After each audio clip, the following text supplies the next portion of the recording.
We just heard Sandra, is it? Yeah, talk about the object as a migrant.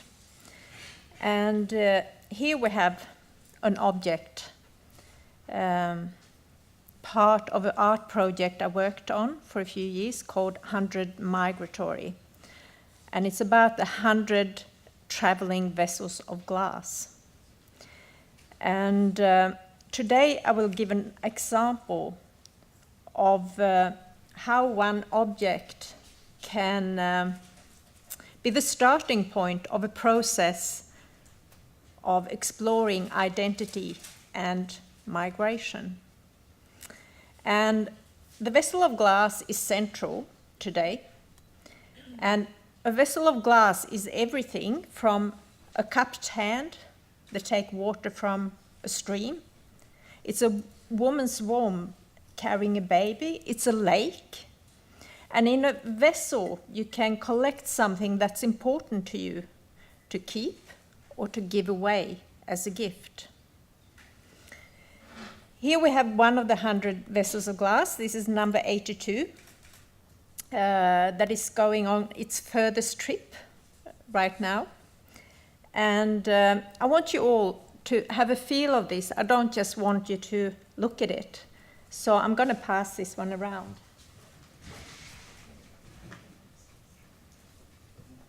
Can they drop it? You can drop it, but...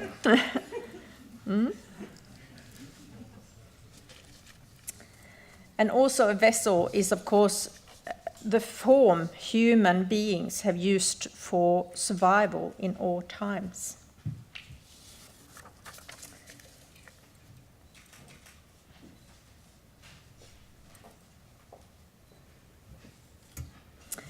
So my name is Monica Edmondson, and I come from Gällivare, a town north of the Arctic Circle. And today I live in Tärnaby, close to the Norwegian border. And after 4 years of studies in the Australian National University, that's why I have a slight Australian accent, everybody wonder why, I established a glass studio and workshop in this old barn outside Tärnaby in 2002. And since then I've been working from this barn as an artist with glass as my main material. And I belong to the indigenous people of North Europe, the Sami people. It's around 80 to 100,000 of us in Sápmi, in Sami land, stretching over 4 countries. It's Russia, Norway, Sweden, and Finland. And to belong to, or the Sami people, I just want to give you a brief background so we're all on the same level with knowledge. We have been traditionally living off what nature has to offer, reindeer herding, fishing and hunting, as well as trading with neighbors to later years. And we have our own language and our own culture. We lived in the region for thousands of years in harmony and respect of nature, part of the nature, and we always made sure to leave it clean and healthy for future generations. Today we are part of a modern society with an ongoing strong Sami culture and identity. However, 400 years ago, of course, colonization started in our land, Sápmi, like in a lot of places around the world, and it's still ongoing. A fact that caused growing frustration and anger, especially in the younger, braver, and really strong younger generation. And these images you can see here is from a manifestation last year by Sami artists in front of the Cultural Minister of Sweden, demanding respect for Sami culture, language, and land rights.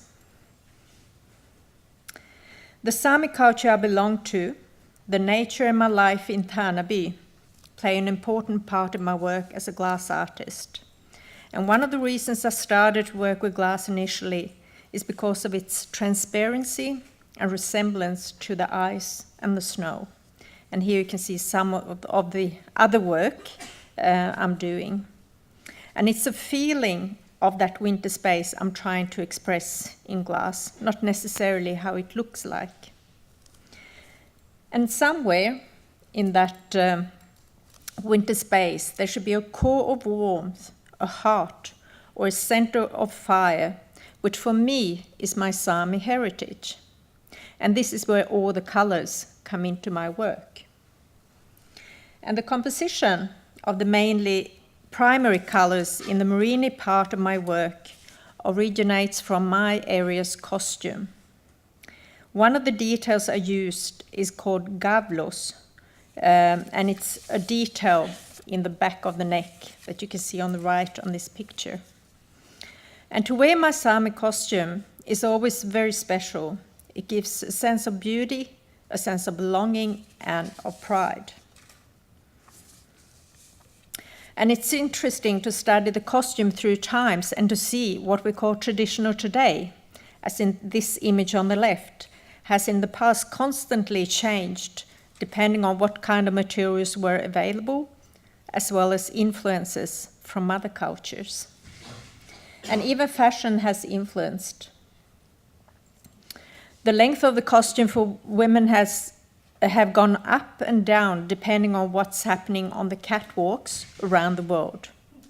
Today, we use silk materials in a traditional costume, jeans materials, and that for me is a sign of a healthy culture that's going to survive through time. And I think in a way that we need to look back now and then to try to understand previous generations' ways of thinking, living, and expressing themselves, to be able to understand ourselves and what we're up to now and the society we live in today. And when I began to work with glass, I studied traditional Sami objects, and by exploring original form, colors, and patterns, I wanted to reinterpret that into a contemporary context. I also looked at traditional materials used and tried to incorporate glass with those materials. I looked at a nålhus on the left here, an object made of reindeer antler, which is containing sewing materials and needles and carried in the belt. And on the right, I made a necklace in glass. And the left image in this one is from the Principal Museum of Sami, which is called Aitia Museum in Jokkmokk, which main collection of Sami objects were donated by the Museum of Ethnography in Stockholm.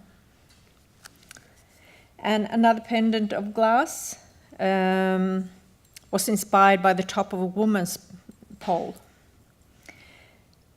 I guess I needed this time exploring traditional objects in new materials to link the past with what I was doing today. However, in this kind of work, I felt that something was missing. I didn't get into the core of what I really wanted to express. And the main problem facing Sami artists today is that Sami art is sometimes expected to look in a certain way, as well as the public or some media's attitude of kind of lumping us together as a collective instead of seeing us as individuals with our various ways of expressing. And for some, it can be a conflict to have such a strong connection with the past and such a strong sense of keeping an old tradition alive, at the same time exploring the new. And I've never felt a burden or a conflict on my culture, yet it was a really great feeling to get to Canberra and study and to get far away, because it was a place where no one was questioning what I was doing relating to my Sami heritage. It was me, myself, that was deciding. It was coming from me if something came out. It wasn't the expectations from others. And that was very important to me. And something to maybe think about in the context of museums too, I think. And a very strong memory I have from one of the first days I spent in Australia is a sculpture in a gallery made by the contemporary Aboriginal artist Fiona Foley. And this is called The Annihilation of the Blacks from 1986. And as you can see there, it's black figures carved in wood, hanging kind of like dead fish on a drying rack, which is common in North Australia and Queensland. And standing up was a white figure, and as a shadow of the white was a black figure laying down. And this sculpture made me aware of the struggle to keep an old culture in Australia alive. And it was political and historical statements flourishing within art. And strangely enough, this sculpture made me feel more at home in Australia than ever before.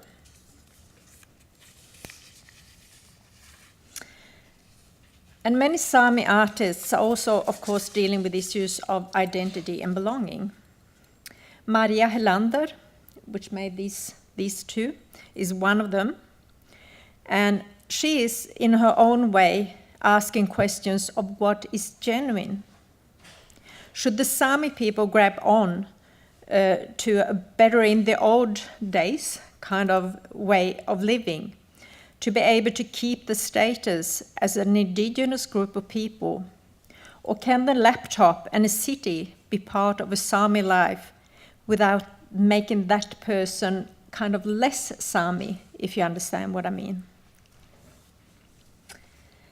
And here we have an artist on the left, Katarina Piirac-Sikko, on the left, exploring post-colonial trauma from a time when Sami people were examined, measured, and photographed by racial biologists.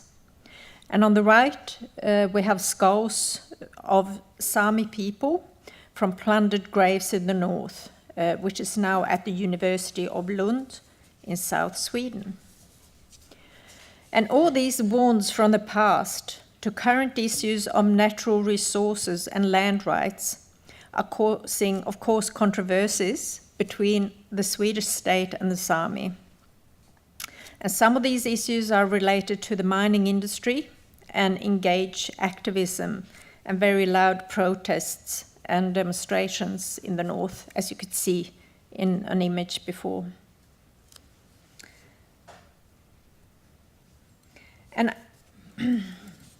And I would tell you the story about the only glass vessel out of the 100 that broke, as long as this one isn't breaking now. Who knows? I haven't heard anything yet. And it came back in pieces from one of those demonstrations against mining. But first I need to give you some background to this art project of mine, 100 Migratory, spanning several years back from the actual making of the 100 glass vessels in my studio to the final glass and image installation with a dance performance exhibited at the Museum of Västerbotten in Umeå, which was also part of the European Capital of Culture in 2014. And here we have some images from the opening weekend. And there are so many different layers of issues I want to express in this work. One of them is that I'm so tired of all unnecessary conflicts around the world and the lack of communication. I'm so tired of everything from kids bullying at school to war and conflicts about whose God is really the God. And I think in a way we all have an obligation to prevent everything from these small unnecessary conflicts to large catastrophes like the one in New York, 9/11, or the one at Utøya, the island of Utøya in Norway in 2011. And I look at myself and I don't want to be a politician and I don't want to be angry. I want to do something fun and something I can. And then I see this project 100 Migratory as my contribution to the debate of a kind of warmer, more welcoming world. A world in which we help each other to find that center and core in life, that secure belonging to something. A world in which we include instead of excluding. And my core in my life is within the Sami community. We need a world in which we respect each other and meet each other's differences with curiosity and respect instead of suspicion and even hate. A world in which we understand we all have the same basic needs as humans. We are alike. At the same time, each one of us are unique and has to really be allowed to be unique.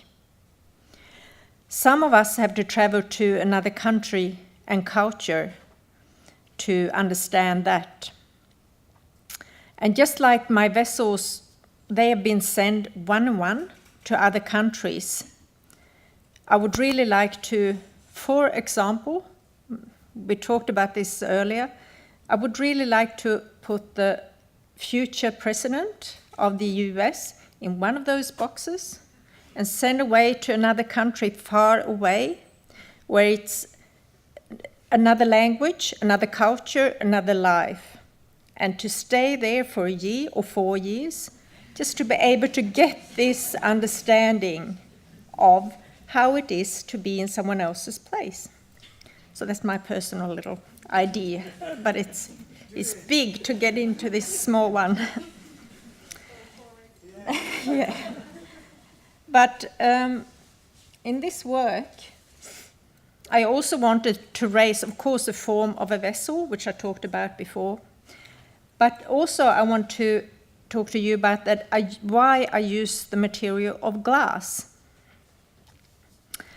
I use glass for its fragility. At the same time, it's very strong and will last forever if looked after according to its needs. And the colors, they are there to stress their origin in Sápmi. And my intention was that the 100 vessels were going to create their own individual stories, starting in their home in Ultevis, in my home area, the mountains. And here's some winter images when we took the vessels up there with the 2 photographers, Karl-Johan Utsi and Mikael Rutberg. And later on, they've been sent one-on-one as individuals around the world. I'll take this pretty quickly. And images and stories from these travels can be tracked down also on my blog. So the blog is part of my work here too. And finally, I want to talk about this vessel that broke, vessel number 36. The story is that the glass was sent to demonstrations against mining in Gallok outside Jokkmokk in the North Sweden, as on the top left photo here. Later on, it was exhibited in a show, Gallok Protest Start, and in an attempt to secure this vessel onto the wooden stump with some glue. The glue failed to cure, and the vessel actually slowly, during the night when it was locked, walked down to the edge and tipped down. And so this is the only glass broken, and I'm not surprised at it's this specific one, as I really think other forces we might not be fully aware of are involved in some objects and in this artwork, 100 Migratory. So this kind of was my contribution to this conference, trying to raise awareness and respect for indigenous people, part of this modern society of the world, and what's important to us now, as well as a message of including instead of excluding in our society today. Thank you.